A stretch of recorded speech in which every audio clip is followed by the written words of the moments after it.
ක්‍රිස්තු තුමන් තුළ මගේ ප්‍රේමවන්ත සහෝදර සහෝදරියනි ආදර දුවේ පුතේ අද දවසේදී අපි ගොප් ඉරු දින සමරනවා.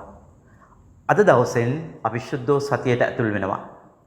මෙන්න මේ වගේ උතුම් දවසක වරප්‍රසාදය හා දේව ආශිර්වාදයේ දවසක නැවත වතාවක් ජීවමාන ස්වාමින් වහන්සේ අපිට ආරාධනා කරනවා උන්වහන්සේගේ ගැලවීමදායක වචනය තුළ අපේ ජීවිත වෙනස් කරගන්නට ගොඩනගා ගන්නට ශක්තිමත් කරගන්නට.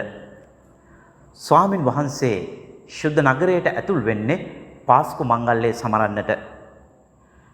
හැබැයි ඊට සුළු මොහොතකට ඉස්සර වෙලා උන්වහන්සේ ලාසරස්ව මරණයෙන් නැගිටවනවා. දින 4ක් පුරාවට කුණු වෙමින් පැවතිච්ච ශරීරයකට පණ දුන්නාම මේ ජනතාව පුදුම වෙනවා විතරක් නෙමෙයි උන්වහන්සේගේ සාක්ෂිකාරයෝ බවට පත් වෙනවා. ඒ වගේම උන්වහන්සේ දෙවියන් වහන්සේ වෙතින් පැමිණෙච්ච දිවස්වරයෙක් බවට ජනතාව පිළිගන්නවා. මේ නිසාම උන්වහන්සේ තනියෙන් මේ නගරයට ඇතුල් වෙන්නේ මහා ජනකායක් එක්ක. මේ වෙද්දි පාස්කු මංගල්‍යයට සියලු කටයුතු සූදානම්. ඒ නිසා නගරය ජනතාවගෙන් පිරී ඉතිරී යන්නේ ලාසරස්ව මරණයෙන් නැගිටීමේ ප්‍රාතිහාර්යය පිළිබඳ ඔවුන් මේ වෙද්දි අහලා ඉවරයි. එක පැත්තකින් මහා ජනකායක් උන්වහන්සේත් එක්ක ජෙරුසලමට ඇතුල් වෙනවා. අනිත් පැත්තෙන් නගරයේ ඉන්න මිනිස්සු උන්වහන්සේව දකින්නට නගරයේ ගේට්ටුව ගාවට පිවිසෙනවා. මෙන්න මේ වගේ තත්වයක වැල නොකැඩී පෙළ නොකැඩී යන මහා සෙනගක් එන්නේ. මෙන්න මේ වෙලාවේ තමයි ජනතාව හෝසානා දෙවියන්ගේ නාමයෙන් වඩින රජුට හෝසානා කියලා කියන්නේ. හෝසානා කියන වචනේ තේරුම තමයි ස්වාමිනී අප ගලවාගත මැනව. මේ වෙද්දී පිලාත් ආණ්ඩුකාරයා ජෙරුසලමට ඇවිල්ලා ඉන්නේ. පාස්කු මංගල්‍යය කියලා කියන්නේ ඕනෑම මොහොතක අරගලයක් සිද්ධ වෙන්නට මොහොතක් නිසා සේනාවන් සූදානම් කරගෙන ඉන්නේ. ඔහු තමන්ගේ මාලිගාවේ ඉඳලා නිරායුධ රජුරුව දිහා බලාගෙන ඉන්නේ. රජුරුව නිරායුධ වුණාට කොටලුවෙක් පිට ආවට ඔහුගේ පිටිපස්සේ මහා සෙනගක් එනවා. ඔහුගේ හිතේ චකිතයක් අනිවාර්යෙන් ඇති වෙනවා. අනිත් පැත්තෙන් උත්තම පූජකයා ඇතුළු අනෙක් පූජකවරු මේ සිදුවෙන කාරණේ දිහා ඉවසීමෙන් බලාගෙන ඉන්නවා. ජනතාව තමන්ගේ උතුරු සලු බිම එලලා ඔලීව අතු අරගෙන මේ ආකාරයෙන් ස්වාමින් වහන්සේට ප්‍රශංසා කරද්දී ගායනා කරද්දී මේ ජෙරුසලමේ නායකත්වයේ ඇවිල්ලා කියන ගුරු දේවයනි මේක නවත්තන්න. ස්වාමින් වහන්සේක නවත්තන්නේ නැහැ. ඒකට හේතුව තමයි මේක දෙවියන් වහන්සේගේ මොහොත, මේක දෙවියන් වහන්සේගේ කැමැත්තේ මොහොත වෙන නිසා.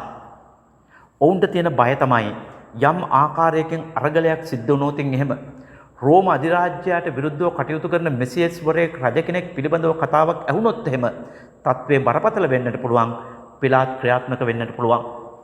නමුත් මෙච්චර කල් නිශ්ශබ්ද හිටපු ස්වාමින් වහන්සේ නිශ්ශබ්දව කටයුතු කරන්නට කියලා තමන්ගේ ශ්‍රාවකයන්ට අනකටපු ස්වාමින් වහන්සේ ප්‍රසිද්ධියේම කාර්යයට ඇතුල් වෙනවා.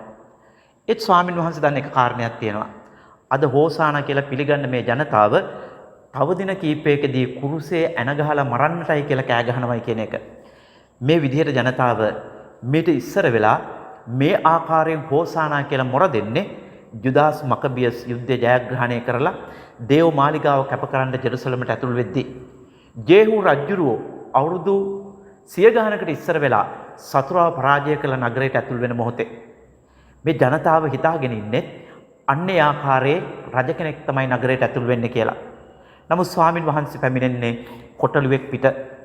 පැරණි මැද පෙරදිග ලෝකයේ පිට තුල අසු පිටින් පැමිණෙන රජු සටන සඳහා පැමිණෙන්නේ. නමුත් කොටලුවෙක් පිට වඩින රජුරෝ සාමයේ රජ කෙනෙක් සාමයේ අරගෙන එන්නේ.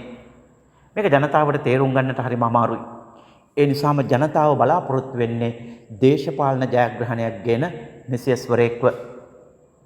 ස්වාමින් වහන්සේ නගරයට ඇතුළු වෙලා නගරය ගැන අඬන්නට පටන් ගන්නවා.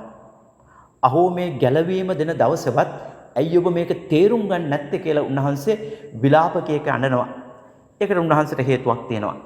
උන්වහන්සේගේ ප්‍රසිද්ධ ජීවිතේ පටන් අරගෙන උන්වහන්සේ නගරයට ආපු හැම මොහොතකම උන්වහන්සේව ප්‍රතික්ෂේප කරනවා. උන්වහන්සේගේ ප්‍රසිද්ධ ජීවිතය ආරම්භ කරාගෙන පස්සේ ජෝම්තුමා අපිට දෙවනි පරිච්ඡේදය කියා දෙන විදිහට උන්වහන්සේ ජෙරුසලමට ඇතුල් වෙලා ජෙරුසලම් දේවමාලිගාව පවිත්‍ර කරලා නමස්කාරය පවිත්‍ර කරලා ඔවුන්ට ගැලවීම ලබන්නට ආරාධනා කරනවා. හැබැයි ගැලවීම ලැබීම වෙනුවට ඔවුන් ස්වාමින් වහන්සේව මරා දාන්නට ඕනේ කියලා තීරණය කරනවා. තවත් මංගල්‍යයකට උන්වහන්සේ දෙවෙනි වතාවට ඇවිල්ලා කියනවා මමයි ලෝකේ ආලෝකය. අන්ධකාර හදවත් ආලෝකමත් කරන්න පුළුවන් මට විතරයි එන්න ගැලවීම ලබන්නට කියලා. ගැලවීම ලැබනවට වඩා මේ අය ස්වාමින් වහන්සේව අත්අඩංගුවට ගන්නට ජෙරුසලම් දේවමාලිගාවේ මුරසබළුන් වෙනවා. තවත් වතාවක් උන්වහන්සේ ජෙරුසලමට ඇතුල් වෙනවා. ඇවිල්ලා සලමොන්ගේ සක්මන් මළුවට ඇවිල්ලා කියනවා මමයි යහපත් බැටළුවේ ඩේරා. මටයි ඔබට රැකවරණය දෙන්න පුළුවන්. දේව තාත්තයි මයි දෙන්නෙක් නෙමෙයි එක්කෙනෙක් ඉන්න ගැලවීම ලබන්නටේ කියලා. ගැලවීම ලබනව වෙනුවට මේ අය ස්වාමින් වහන්සේට ගල් අතර ගන්නවා. අවසාන වශයෙන් උන්වහන්සේගේ ගැලවීම දායක මරණයටයි උන්වහන්සේ ජෙරුසලමට ඇතුල් වෙන්නේ. මෙතන තියෙනවා අපූර්ව කාරණයක්. උන්වහන්සේ තාම පැහැදිලිව දන්නවා අප ගලවා ගන්න රජතුමනි කියලා කෑ ගහන ජනතාව ඔවුන්ගේ අපේක්ෂාවන් සිද්ධ වෙන්නේ නැත්නම් උන්වහන්සේව මරන්නට සූදානම් වෙන හැටි. කුරුසේ අන ගහන්නට කියලා මොර ගහන හැටි. ස්වාමින් වහන්සේ මේ කාරණා දැනගෙන තමයි අවසාන වතාවටත් ගැලවීම ලබන්නට කියලා ඔවුන්ට ආරාධනා කරන්නේ. ඒ නිසාම ගොබ් ඉරිද කියලා කියන්නේ ස්වාමින් වහන්සේගේ ගැලවීම ලෝකයට දානය කරන මහා අත්දැකීමක් ලබන්නට පුළුවන් දවසක්. මේ කාරණේදී සිද්ධ වෙන ප්‍රබල කාරණේ තමයි මේ වෙද්දි රෝම අධිරාජ්‍යව නියෝජනය කරන පොන්සියස් පිලාත් නගරයට ඇවිල්ලා. ඔහු ඇවිල්ලා ඉන්නේ තමන්ගේ බලය පෙන්වන්නට. ඔහු ඇවිල්ලා ඉන්නේ මහා හමුදාවක් එක්ක. ඔහු ඇවිල්ලා ඉන්නේ අවි ආයුධ අමෝරගෙන. නමුත් ආදරේ රජුරුවෝ කොටලුවා පිට එනවයි කියලා කියන්නේ එතුමා අරගෙන ඉන්නේ සාමය. එතුමත් එක්ක ඉන්නේ ගැලවීම ලබන්නට කැමති උන්වහන්සේ වර්ධවා තේරුම් ගත්ත ජනකායක්. හැබැයි මේ සියලු කාරණා උන්වහන්සේ නියමිත ආකාරයෙන් සැලසුම් කරලා තියෙන්නේ. කොටලුවාව ගන්න ස්ථානය, කොටලුවාව ලබා ගත යුතු ආකාරය, ඉල්ලන පුද්ගලයා පව ශ්‍රාවකයන්ට කියලා තියෙන්නේ. උන්වහන්සේ නොදැනුවත්ව නගරයට ඇතුළු වුණාවත් අනපේක්ෂිතව උන්වහන්සේට කුරුසේ බාර ගන්නට සිද්ධ වුණාවත් නෙමේ කාරණේ.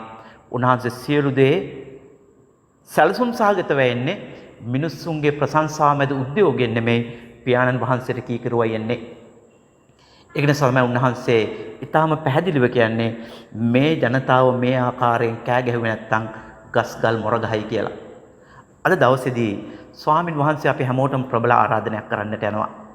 ඒ තමයි දේවල් ඊටාම යහපත් විදිහට සිද්ධ වෙද්දී, දේවල් ඊටාම පිළිවෙලට සිද්ධ වෙද්දී, අපේ බලාපොරොත්තු ඉටු වෙද්දී තහවුරු වෙද්දී විතරද ස්වාමින් වහන්සේ අපේ ගැලවුම් කරුවානන් නැහැ. උන්වහන්සේ හැම මොහොතකම අපිට ආරාධනා කරන්නේ ප්‍රතික්ෂේපය, දුක් වේදනාව තුල දේව තාත්තට කීකරු වෙලා මහිමය ලබන්නට. උන්වහන්සේව මිනිස්සු ජයශ්‍රීයෙන් පිළිගත්තට උන්වහන්සේ දන්නවා උන්වහන්සේ යන්නේ කුරුසයට කියලා.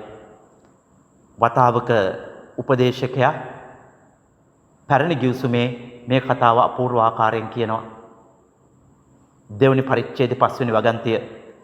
මාගේ පුත්‍රය ඔබ දෙවියන් වහන්සේට සේවය කරන්න අදහස් කරන්නේ නම් දුක් විඳින්නට සූදානම් වන්න. රත්රන් ගින්නෙහි පරීක්ෂා කරනු ලැබේ.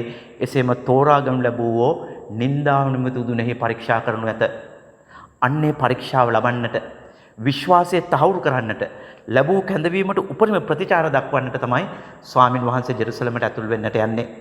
අපිට මතක නම් ජෝර්දාන් ගඟ අසබඩදී බහුතීෂ්මේ ලැබපු වෙලාවේ පියාණන් වහන්සේ පුත්‍රයාණන් වහන්සේට කැඳවීම ගැන ප්‍රකාශ කරපු ආකාරය, මේ මාගේ ප්‍රයාදර පුත්‍රයාණෝ, එතුමන් කෙරෙහි මම අතිශයින් ප්‍රසන්නයි. කවුද දෙවියන් වහන්සේගේ ප්‍රයාදර පුත්‍රයාණෝ? ගීතාවලියේ 2:7 අපිට පැහැදිලිව කියනවා තෝරගත්ත මෙසියස් අභිෂේකලත් රජුරෝ. ඒකේ කිසිදු සැකයක් නැහැ. නමුත් ඒ ආරාධනාවෙම දෙවෙනි කොටසේ තියෙනවා මොහු කෙරෙහි මම අතිශයින් ප්‍රසන්නයි. කවුද දෙවියන් වහන්සේට ප්‍රසන්න සේවකයා? ඒ තමයි දුක් විඳින සේවකයා. යෙසාය 42:2 අපිට කියා දෙන විදිහට මෙන්න මේ කාරණය උපරිමෙන් දැනගෙන තමයි ස්වාමින් වහන්සේ ශුද්ධ නගරයට ඇතුළු වෙන්නේ. උන්වහන්සේ ජනතාවගෙන් හරසර ලබන, හැමෝම ප්‍රශංසා කරන රජ කෙනෙක් නෙමෙයි. කුරුසේ තමාගේ සිංහාසනය කරගත්ත, දුක් විඳීම තමාගේ මාර්ගය කරගත්ත, කීකරුකම උපරිමෙන් සිද්ධ කරන රජු. අපි ශුද්ධෝ සතියට ඇතුළු වෙලා ඉන්නේ. ස්වාමින් වහන්සේගේ දුක් විඳීම, මරණය, උත්ථානය උපරිමෙන් සිහි කරන භාවනා කරන කාලයකට ඇතුළු වෙන්නේ. මෙන්න මේ කාලය තුල ස්වාමින් වහන්සේ අපිට ආරාධනා කරලා කියනවා දුක් විඳීම, කුරුසය, මරණය, උත්ථානය හැර වෙන ක්‍රමවේදයක් නැහැ කියලා. ඒ නිසා අද දවසේදී අපි එක එක්කෙනා වෙනුවෙන් අපේ ස්වාමින් වහන්සේට යාඥා කරමු. අපේ පවුල්, අපේ සංඝය වෙනුවෙන් ස්වාමින් වහන්සේට යාඥා කරමු. උන්වහන්සේ අපි හැමෝටම ආරාධනා කරන්න ගැලවීම ලබන්නට. ජෙරුසලමට ඇතුල් වෙච්ච පළවෙනි මොහොතේ මුළු ජෙරුසලමේම නායකත්වය උන්වහන්සේ ප්‍රතික්ෂේප කරද්දී නිකදෙමුස් ශුද්ධවන්තයෙක් වෙනවා. සමාරිය ස්ත්‍රිය ශුද්ධවන්තියෙක් වෙනවා. දෙවන වතාව උන්වහන්සේ ප්‍රතික්ෂේප වෙද්දී මුළු ජෙරුසලමෙන්ම කාමමිත්‍යාචාරය කර කර ඉද්දී අහුවෙච්ච ස්ත්‍රිය ශුද්ධවන්තියෙක් වෙනවා. මුළු සමාජයේම පෞකාරයෙක් විදිහට හංවඩු ගහපු ජාත්‍යන්තයා ශුද්ධවන්තයෙක් බවට පත් වෙනවා. උන්වහන්සේගේ තුන්වෙනි ගමනේදී මුළු ජෙරුසලම ගැලවීම ප්‍රතික්ෂේප කරද්දී ලාසරස් ශුද්ධවන්තයෙක් වෙනවා. 38 අවුරුද්දක් කොරව ඉඳලා අබ්බගාතව ඉඳලා මිනිස්සු පෞකාරයෙක් විදිහට හංවඩු ගහපු මේ මිනිස්සයා ශුද්ධවන්තයෙක් වෙනවා. එකම ගැලවීම එකම තැනක ඉඳන් උගන්වද්දී දේශනා කරද්දී sannivedanaya කරද්දී ඊටාම සුළුතරයක් මේ ගැලවීමේ මාර්ගය අදහා ගන්නවා. බහුතරයක් ඒක ප්‍රතික්ෂේප කරනවා. ස්වාමීන් වහන්සේ නිකදේමුස්තුමත් එක්ක ඇතිවෙච්ච සංවාදිත ඊටාම පැහැදිලිව කියනවා. ජෝම්තුමාගේ 3:16 දෙවියන් වහන්සේ ලෝකයට කොපමණ ප්‍රේම කළසේක්ද කිවහොත් උන්වහන්සේගේ එකම පුත්‍රයා වූද ලෝට දෙවවදාළසේක. එසේ කළේ උන්වහන්සේව අදහා ගන්නා සියලු දෙනාට ගැලවීම ලැබෙන පිණිසය. ජෝම්තුමා කියා දෙන ඇදහිල්ල තමයි ජීවිතය වෙනස් කරගෙන අලුතෙන්ම ජීවිතේ පටන් ගැනීම.